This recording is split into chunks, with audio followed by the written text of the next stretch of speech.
जय जगन्नाथ। वन्देऽहं श्रीगुरः श्रीयुतपदकमलं श्रीगुरून् वैष्णवांश श्रीरूपं साग्रजातं सहगण रघुनाथान्वितं तं सजीवं साद्वैतं सावधूतं परिजनसहितं श्रीकृष्णचैतन्यदेवं श्रीराधाकृष्णपादान् सहगण ललिता श्रीविशाखान्वितान् च। श्रीमद्भागवतम तृतीय स्कंद प्रथम अध्याय श्लोक संख्या 33।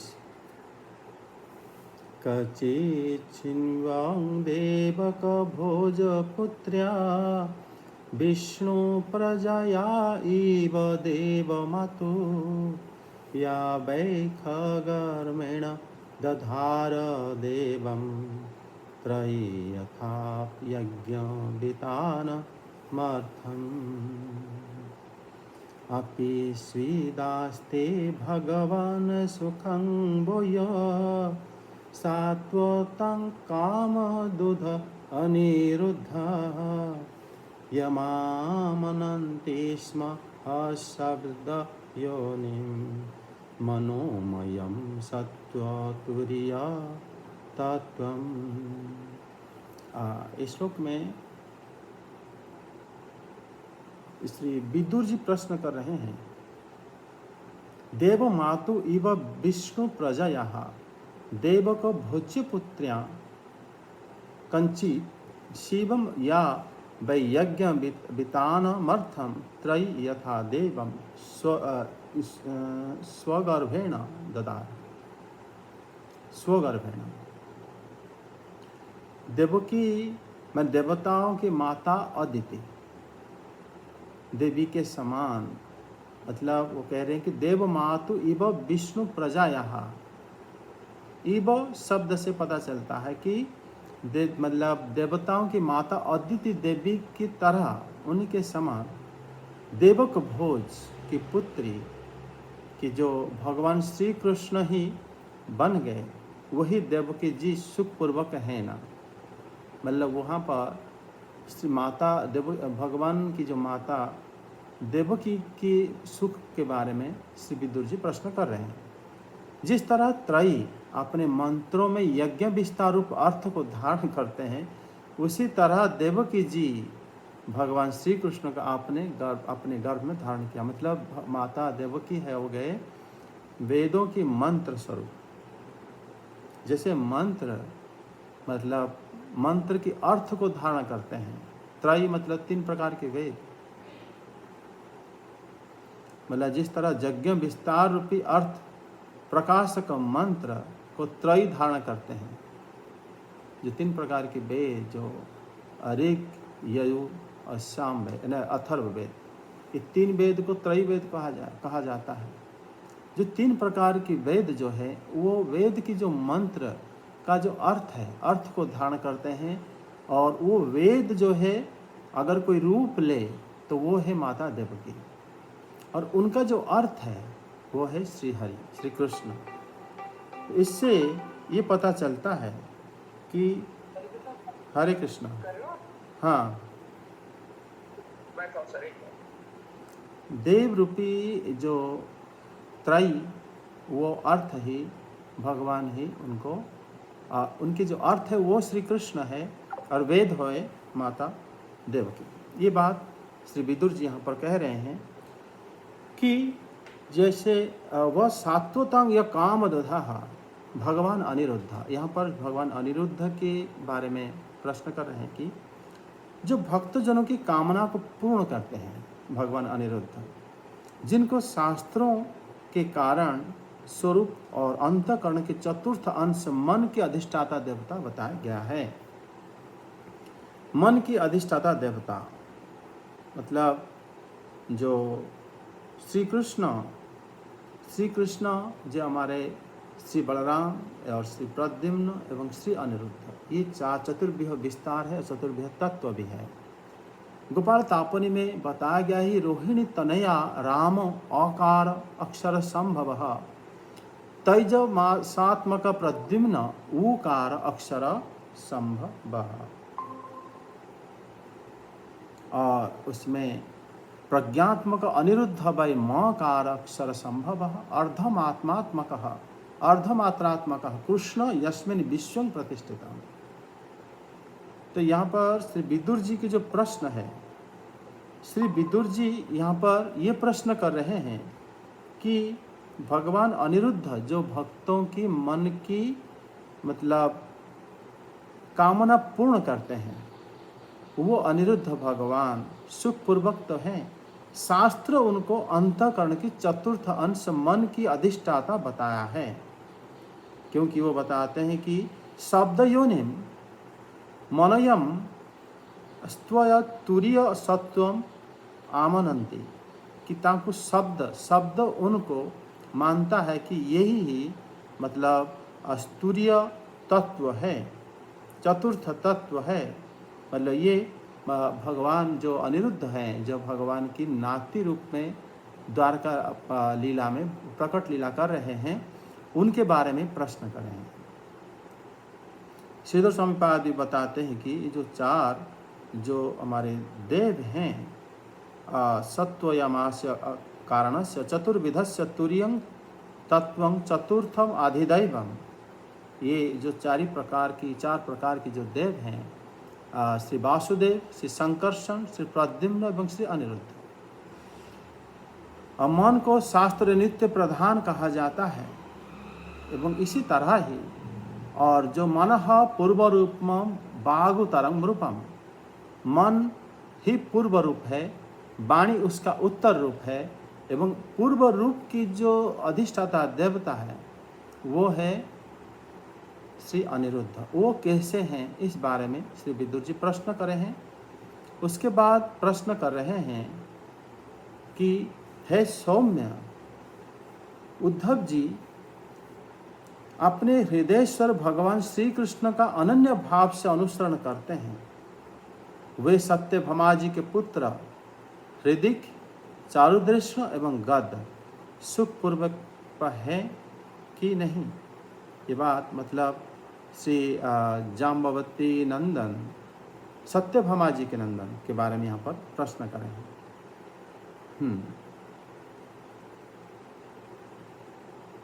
इसमें वो श्री विदुर जी ये प्रश्न कर रहे हैं कि अपि स्वीदन्ये च निजात्मदैव मनान्य वृत्त्याः समनुव्रताः ये हृदिका सत्यात्म जचारुदेष्ण गदादयः स्वस्ति चरन्ति सौम्या। कि कह रहे हैं कि उद्धव जी, आप अपने जो हृदय में जो भगवान को अनुसरण करते हैं वही सत्यभामा जी के पुत्र सुखपूर्वक है कि नहीं।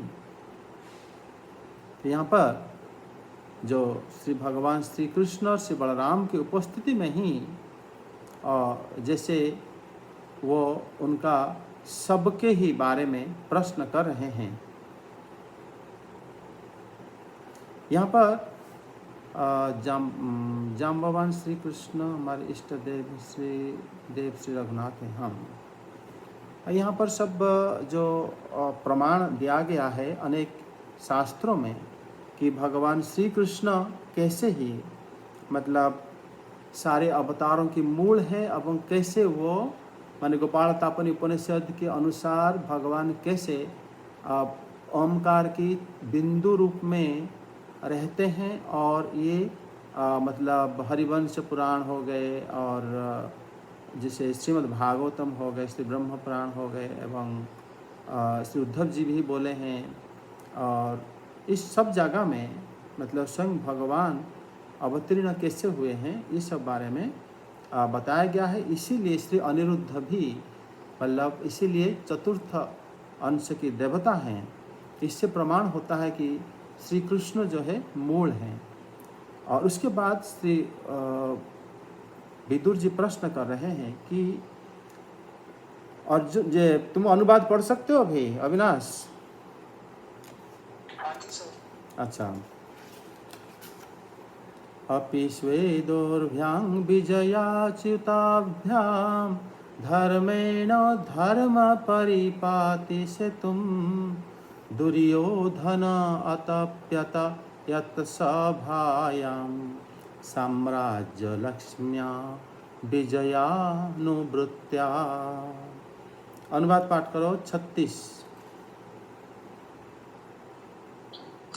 महाराज युधिष्ठिर अपनी अर्जुन और श्री कृष्ण रूप दोनों भुजाओं की सहायता से धर्म मर्यादा का न्याय पूर्वक पालन करते हैं ना। मैं दानव की बनाई हुई सभा में इनके राज्य वैभव और दबदबे को देखकर दुर्योधन को बड़ा ठाव हुआ था।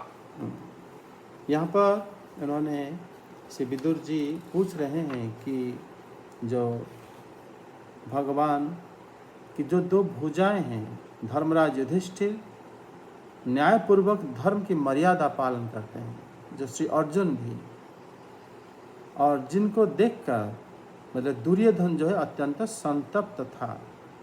तो इस प्रकार इनका प्रश्न है, जबकि उनको पता है कि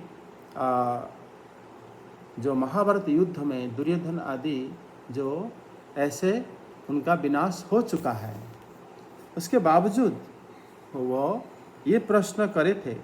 लेकिन इनका प्रश्न श्री कृष्ण के बारे में जानना था, द्वारका लीला के बारे में ये इनको पता नहीं था। लेकिन वो जानते थे कि दुर्योधन जो है, जैसे ही मय दानव निर्मित सभा और उनके साम्राज्य लक्ष्मी प्रभाव को देखकर अत्यंत संतप्त हो गया था, जिसलिए ही मतलब एक प्रकार के भक्तों के द्रोह जैसे अपराध उसके पास था, और उसी से ही महाभारत युद्ध आदि हो गया था। और ये सब कारण विदुर जी जानते थे, इसीलिए इस श्लोक में वो बता दिए कि वो दुखी हो गए थे दुर्योधन ये सब देखकर। किंबा कृता स्वे कृपाधेश घमात्यमर्षि भीमो अभिहद्भिर् धनातं व्यामुञ्जत् यस्याङ्घ्रिपातं रणर्धुनं सेहे मार्गं गदाया शरतो विचित्रम्। अनुवाद पाठ करें। अपराधियों के प्रति अत्यंत असहिष्णु भीमसेन ने सर्प के समान दीर्घकालीन क्रोध को छोड़ दिया है क्या? जब वे गदायुद्ध में तरह तरह के पैतरे बदलते थे, तब उनके पैरों की धमक से धरती डोलने लगती थी। यहाँ पर कह रहे हैं कि किंबा कृताधेषु दीर्घतमं अहिवत् आर्यमसिंह भीमः व्यमुञ्जत्। मतलब यहाँ पर उनका ये जो प्रश्न है विदुर जी को, कि जब अपराधियों की अपराध कृताधेषु दीर्घतमं बहुत दिनों तक चिंतन करके बर्दाश्त जो भयंकर सर्प के समान क्रोध करने वाले भीम अब क्या कर रहे हैं? वो क्रोध कर रहे भी हैं या नहीं कर रहे हैं? क्योंकि युद्ध के मैदान में जब गदायुद्ध जब वो पैंतरा चलाते थे, भीम के पैरों के धमक से धरती कांपने लगती थी। अब क्या कर रहे हैं वो? क्योंकि उसी समय अपराधी थे एवं दीर्घकाल तक अपराधियों के बारे में सोचकर और ये बड़े क्रोधित होते थे। और विदुर जी हमेशा क्रोध स्वरूप भीम जी का देखे हैं। अब से भीम जी के बारे में प्रश्न करें कि अब वो क्या कर रहे हैं? अब तो क्रोध का कोई कारण भी नहीं रहा होगा, अभी कर क्या रहे हैं? अर्थात वो जानबूझकर पूछ रहे हैं कि भक्त जो है किस प्रकार अभी चिंता में रह रहे हैं, या भगवान श्री कृष्ण के साथ उनका कैसा अभी लीला है। श्लोक देखो। कचिद्यशोधारथ यूथपानं गण्डी धन्वोपरतारिरास्थे अलक्षितो यच्छरकुटगूढो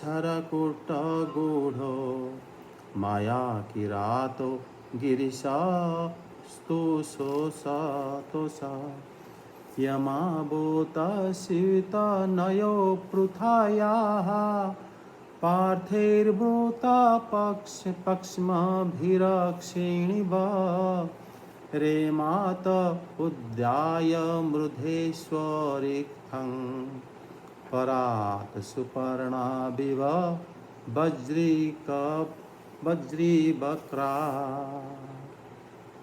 अहो पृथापि ध्रियते अर्भकार्थे राजर्षि वर्येण विना पीतेन यस्त्वेकवीरो अधिरथो विजिज्ञे धनुर्द्वितीयाः कको भस्सातस्र। अनुवाद 40 तक पढ़ो। जिनके बाणों के जाल से छिपकर किरात वेशधारी अतएव किसी की पहचान में न आने वाले भगवान शंकर प्रसन्न हो गए थे, वे रथी और युद्धपतियों का सुयश बढ़ाने वाले गांडीवधारी अर्जुन तो प्रसन्न है ना। अब तो उनके सभी शत्रु शांत हो चुके होंगे। पलक जिस प्रकार नेत्रों की रक्षा करते हैं, उसी प्रकार कुंती के पुत्र युधिष्ठिर आदि जिनकी सर्वदा संभाल रखते हैं, और कुंती ने ही जिनका लालन पालन किया है, वे माद्री के यमज पुत्र नकुल सहदेव कुशल से तो है ना। उन्होंने युद्ध में शत्रु से अपना राज्य उसी प्रकार छीन लिया जैसे दो गरुण इंद्र के मुख से अमृत निकाल लाए। अहो बेचारी कुंती तो राजऋषि श्रेष्ठ पांडु के वियोग में मृत प्राय सी होकर भी इन बालकों के लिए ही प्राण धारण किए हुए है। रथियों में श्रेष्ठ महाराज पांडु ऐसे अनुपम वीर थे कि उन्होंने केवल एक धनुष लेकर ही अकेले चारों दिशाओं को जीत लिया था। मतलब यहाँ पर विदुर जी ने कुंती के विषय में ना पूछकर उन्होंने वो, क्योंकि वो जानते थे राजर्षि पांडुओं के वियोग से प्राय मृतप्राय हो गई थी, लेकिन वो अपने पुत्रों के लिए ही जी रही थी। मतलब ये कितने आश्चर्य बात है कि जो पांडु जो थे इतना वीर थे, तो केवल एक धनुष लेकर चारों दिशाओं को बस में कर लिए थे। पहले यहाँ पर महाराज पांडु की वीरता वर्णन के साथ साथ उन्होंने कह रहे हैं कि जो पांडव जो थे वो पांडव अब क्या कर रहे होंगे, उनका कुशल भगवान श्री कृष्ण की कुशलता से जुड़ा हुआ है। इसलिए उन्होंने एक एक करके, जैसे भीमसेन अभी क्रोध नहीं कर रहे तो क्या कर रहे हैं, अर्जुन जी के शत्रुतल सारे नष्ट हो चुके होंगे, अब क्या कर रहे हैं, क्योंकि जो परिचय विदुर जी एक रूप में उनको दर्शन करे थे अर्जुन जी को, भीम से सब हमेशा वो जानते थे युद्ध होगा, क्योंकि हमेशा ये लोग उनका विरोध में चलते थे कौरव लोग, और युद्ध भी खत्म हो चुका था। तो अब भक्त का ओरिजिनल जो उसका पूर्व भाव है, जो कृष्ण के प्रति जो भाव है, जिस प्रकार यहाँ पर वो मतलब ठहराव में रहते हैं, वो भाव को जानना चाहते थे विदुर जी, जिससे वो श्री कृष्ण के बारे में जान सकते हैं। क्योंकि ये सब वो जानते हैं कि श्री भीमसेन हो, श्री युधिष्ठिर या श्री नकुल सहदेव, श्री अर्जुन, सब लोग श्री कृष्ण के बिना नहीं रह पाते हैं। तो इनका अब क्या स्थिति है और कैसे रह रहे हैं, और मतलब माता कुंती के बारे में पूछते पूछते मानो वो इनके बारे में बताने लगे, अब महाराज पांडु के बारे में, को इस प्रकार योद्धा थे, अर्थात माता कुंती उन्हीं के ही थी पत्नी थी, और ये पांडव उन्हीं के ही पुत्र थे। तो उनके पिता भी इस प्रकार थे, तो उनके पास पराक्रम तो था, लेकिन उसके साथ साथ वो कुछ और भी थे। तो वो अब क्या कर रहे हैं, कुशल में है नहीं है, उसके बारे में वो जानना चाहते हैं। श्लोक 41 से 44 अभी देखो। सौम्यानुशोचे तमघः पतन्तं भ्रात्रे परिताय विद्रुद्रुहेयः निर्यापितो येन श्रुहुत सोपुर्या अहं स्वपुत्रान् समानुव्रतेन सो अहं हरेर्मर्त्यविडम्बनेन दृशो नृणां चालयतो विधातुः नान्यपलक्ष्य पदवीं प्रसादाचरामि पश्यन् गतः विस्मयो अत्र नूनं नृपाणां त्रिमदोत्पथानां महिं मृहुश्चालयतां च भुवि बधात् प्रपन्नार्ति जिहीर्षयोषो अप्युपेक्ष्यताघं भगवान् करुणा। अजस्य जन्मोत्पथनाशनाय कर्मण्यकर्तृग्रहणाय पुंसां नान्यथा को अर्हति देहयोगं परो गुणानामुत कर्मतंत्रम्। अनुवाद।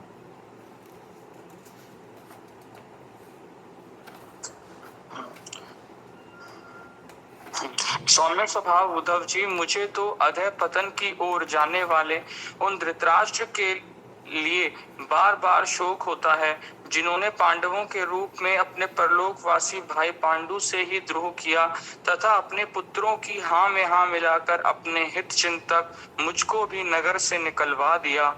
किंतु भाई, मुझे इसका कुछ भी खेद अथवा आश्चर्य नहीं है। जगत विधाता भगवान श्री कृष्ण ही मनुष्यों की सी लीलाएं करके लोगों की मनोवृत्तियों को भ्रमित कर देते हैं। मैं तो उन्हीं की कृपा से उनकी महिमा को देखता हुआ दूसरों की दृष्टि से दूर रहकर सानंद विचर रहा हूँ। यद्यपि कौरवों ने उनके बहुत से अपराध किए, फिर भी भगवान ने उनकी इसलिए उपेक्षा कर दी थी कि वे उनके साथ उन दुष्ट राजाओं को भी मारकर अपने शरणागतों का दुख दूर करना चाहते थे, जो धन विद्या और जाति के मद से अंधे होकर कुमारगामी हो रहे थे और बार बार अपनी सेनाओं से पृथ्वी को कपा रहे थे। उद्धव जी, भगवान श्री कृष्ण जन्म और कर्म से रहित हैं, फिर भी दुष्टों का नाश करने के लिए और लोगों को अपनी ओर आकर्षित करने के लिए उनके दिव्य जन्म कर्म हुआ करते हैं। नहीं तो भगवान की तो बात ही क्या, दूसरे जो लोग गुणों से पार हो गए हैं उनमें भी ऐसा कौन है जो इस कर्माधीन देह के बंधन में पड़ना चाहेगा। तो यहाँ पर विदुर जी जो कह रहे हैं कि मैं दुखी था, किसके? हे सौम्य अघः पतंतम मत्तम अनुशोचे, कि मैं अनुशोचना कर रहा था कि मतलब मुझे अधपतन की ओर जाने वाले धृतराष्ट्र के विषय में चिंता होती थी, अनुशोचना कर रहा था। क्यों? क्योंकि ये भक्त हैं, ये कभी भी अपने संबंधी को क्यों चाहेंगे कि उसका उद्धार ना हो। ये तो वो चाहेगा जो स्वार्थी होता है, अस्वार्थी कभी भक्त नहीं हो पाता। इसीलिए वो पांडव के रूप में विद्यमान जो उनके मृत भाई थे पांडु, उनको द्रोह करते थे ये। क्योंकि जब घर का मुखिया नहीं रहता, उनके बच्चे के रूप में वो रहता है, तो उनको भी हम द्रोह नहीं करना चाहिए। अपने पुत्रों से मिलकर मुझे भी घर से निकाल दिए, जबकि मैं उनकी शुभ चिंतक था। मैं चाहता था कि उन लोगों का भला हो। ये बात उद्धव जी को एक पर्सनल बात की तरह नहीं कह रहे हैं, ये सारे बात श्री कृष्ण से जुड़ा हुआ है। इसीलिए वो कह रहे हैं कि जब मैंने उनका भला ही चाह रहा था, वो देखो मैं अधपतन की ओर जाने के लिए पूरा व्यस्त थे और मुझे भी घर से निकाल दिया ताकि कोई कहने वाला ही ना रहे। तो इस प्रकार मैं जानता हूँ कि वो, लेकिन बोले कि मैं इसलिए दुखी नहीं हूँ। क्यों? कि सो अहम मर्त्य विडम्बनेन नृणां दृशः चालयतः, मैं जानता हूँ कि मानव लीला करने वाले भगवान मनुष्य की बुद्धि भ्रमित कर देते हैं। भगवान आके उपस्थित होके नहीं करते, प्रकृति कराती है। जैसे आपके सामने ऐसे वस्तु रख देंगे तो आप जो आपके मन में रहा होगा वही निकल के आ जाएगा। तो इस प्रकार परिस्थिति क्रिएट करते हैं तो उसमें उसका बुद्धि भ्रम हो जाता है। उन्हीं की कृपा से ही संपूर्ण संसार में उनकी लीला का अनुभव करता हुआ ही मैं विचरण कर रहा हूँ। देखो, विदुर जी के राज्य चला गया, मंत्री पद से तो पहले से निकल गए थे और बाहर भ्रमण कर रहे हैं और उसी को भगवान की कृपा समझ रहे हैं। ये भक्त की दृष्टि होता है। तो उन्होंने कृपा समझने के लिए बोले हैं कि हरे प्रसादात् पदवीं पश्यन् नान्योपलक्ष्य गातः विस्मयः अत्र चरामि। हरे प्रसादात्, भगवान के प्रसाद से, भगवान की कृपा से ही मैं मतलब सब जगह विचरण कर पा रहा हूँ और उनके माया को अनुभव कर पा रहा हूँ कि उनकी माया किस कार्य करती है। ये भगवान की कृपा होता है। धन चला जाना, अवस्था खराब हो जाना भगवान की कृपा होती है। उसको भगवान की कृपा साधारण लोग नहीं समझ पाते। वो सोचते हैं कोई भी जब मुसीबत आती है सोचते हैं कि हमारे पर भगवान की कृपा नहीं, देखो हम कितने कष्ट में रह रहे हैं। लेकिन भगवान को याद करना ही उनकी कृपा है और वो भूल जाना ही अकृपा है। यहाँ पर विदुर जी उसी को ही कह रहे हैं कि वो मैं सर्वत्र ही उनकी महात्मा को अनुभव कर पा रहा हूँ। जितने जगह में घूम रहा हूँ, जो तीर्थ स्थान आदि सब जगह में उनके महात्मा के अनुभव कर पा रहा हूँ और कोई मुझे पहचान भी नहीं पा रहा है और मैं अच्छी तरह ही भगवान की लीला को अनुभव कर पा रहा हूँ। अपनी सेना के द्वारा बार बार पृथ्वी को कांपता हुआ, मतलब बताते हैं कि नूनं चुमुभिः मुहुः मही चालयान त्रिमदोत्पाथानां नृपाणां बधात, कि ये कुमार्ग में जो राजा सब जा रहे थे उन लोगों को इकट्ठा करके, मतलब वो भगवान कौरव के द्वारा जो किए जाने वाले अपराध को इसीलिए क्षमा कर रहे थे क्योंकि वो सबको इकट्ठा करेंगे और इकट्ठा ही सबको दंड देंगे। विदुर जी ये बताएं। मतलब जैसे हमारा नीतिवाणी में कहा जाता है, कौरव जो अपराध को सहन करते थे, 3 प्रकार की मद को बतलाया जाता है। विद्या मद, धन का मद, परिवार का मद। ये 3 मदों से अंधे बने रहने वाला के लिए सदा ही मद ही कारण बना रहता है, किंतु वे ही सत्पुरुष के लिए सदा दम का ही कारण बने रहते हैं। इस तरह से 3 प्रकार की मद और दम ये बताया जाता है नीतिवाणी में। इसमें सिद्धो समीपाद इसको बताते हैं कि जो विद्या मदो धन मदास्तथैवाभिजनो मदः एता मदा मदान्धानं त एव ही सतां दमः। मद का उल्टा होता है दम, मद दम। दम ये जो विद्या में मद हो जाना कि बहुत जानता हूँ, बहुत पढ़ता हूँ, बहुत पढ़े लिखे हूँ। धन में मेरे बहुत धन है, धन मद। और परिवार मद। ये 3 जो है मद को पालन करते हैं मदांध, जो अज्ञानी होते हैं। लेकिन वही 3 नहीं, साधु का क्या सताम दमः, इसी को ही दमन करता है, विद्या को दमन। मैं तो मूर्ख हूँ, मैं श्री भगवान को ही स्मरण कर पा रहा हूँ और मुझे कुछ पता नहीं दुनिया में कहाँ पर क्या होता है, कैसे क्या करने से क्या होगा, ये सब मैंने भूल चुका हूँ। दूसरा धन, मेरे पास कोई धन नहीं है, सब ही प्रकृति का है, सब भगवान की है, ये भाव रहना। परिवार, वास्तव में मैं अकेला ही हूँ, ये सबको दमन करता है साधु। हे उद्धव जी, अजस्य जन्म उत्पथानाशाय, भगवान के जन्म कर्म रहित होने पर भी श्री भगवान जन्म दुष्टों की दमन करने के लिए करते हैं, जीवों को अपने और मतलब आकृष्ट करने के लिए कर्म करते हैं। भगवान दुष्टों को दमन करते हैं और जीवों को आकृष्ट करने के लिए कर्म करते हैं, क्योंकि ऐसे बात यदि बात नहीं है तो कोई गुणातीत व्यक्ति कर्म के अधीन होने वाले शरीर के संबंध को क्यों धारण करेगा।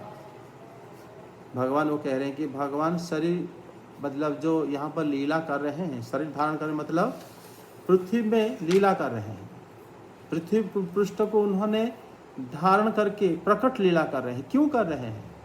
वो तो इससे परे हैं, वैकुंठ है, वैकुंठ अधिपति है, भक्तों के मन में मतलब विचरने वाले हैं, वो यहाँ क्यों? इसका मतलब आकर्षित करने के लिए कह रहे हैं।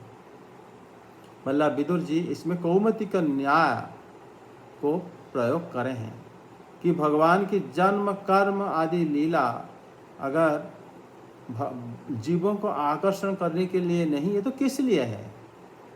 अजन्मा है भगवान, जन्म लेते हैं, अकर्ता है, कर्म करते हैं, जीवों को अपनी ओर आकर्षित करने के लिए ही करते हैं। ऐसा ही श्री भगवान के मतलब स्वभाव तो गुणों से परे होकर भी यहाँ पर पृथ्वी से मतलब जीवों से संबंध रखे हुए हैं। तस्य प्रपन्नाखिललोकपानां भमव स्थितानामनुशासने स्वे अर्थाय जातस्य यदुस्वजस्य वार्तां सखे कीर्तया तीर्था कीर्ते। अनुवाद पाठ करो। अतः मित्र जिन्होंने अजन्मा होकर भी अपनी शरण में आए हुए समस्त लोकपाल और आज्ञाकारी भक्तों का प्रिय करने के लिए यदुकुल में जन्म लिया है, उन पवित्र कीर्ति श्री हरि की बातें सुनाओ। मतलब यहाँ पर उन्होंने भगवान की कथा सुनना भी वो चाहते हैं, भगवान की कथा सुनने के लिए ही वो इतने प्रश्न कर दिए बोले ऐसा समझना चाहिए। क्योंकि अगर वो जो श्लोक की अंतिम श्लोक से ही वो उनका प्रयोजन को बता दिए हैं कि तस्य प्रपन्न खिलालोकपानाम स्व अनुशासन अवस्थितानाम अर्थाय जदुषु जातस्य अजस्य। जदुषु यदुकुल में जात होकर जो कि अज है, तीर्थ कीर्ते वार्ता कीर्तयः, जो भगवान माने परम पवित्र हैं, जो कि अजन्मा है, यदुकुल में प्रकट हुए हैं, जो कार्य करते हैं, वो आप मुझे पवित्र कीर्ति को सुनाइए। इति श्रीमद् भागवते महापुराणे तृतीय स्कंदे भावार्थ दीपिकायां टीकायां प्रथम अध्याय। जय जगन्नाथ। जय जगन्नाथ।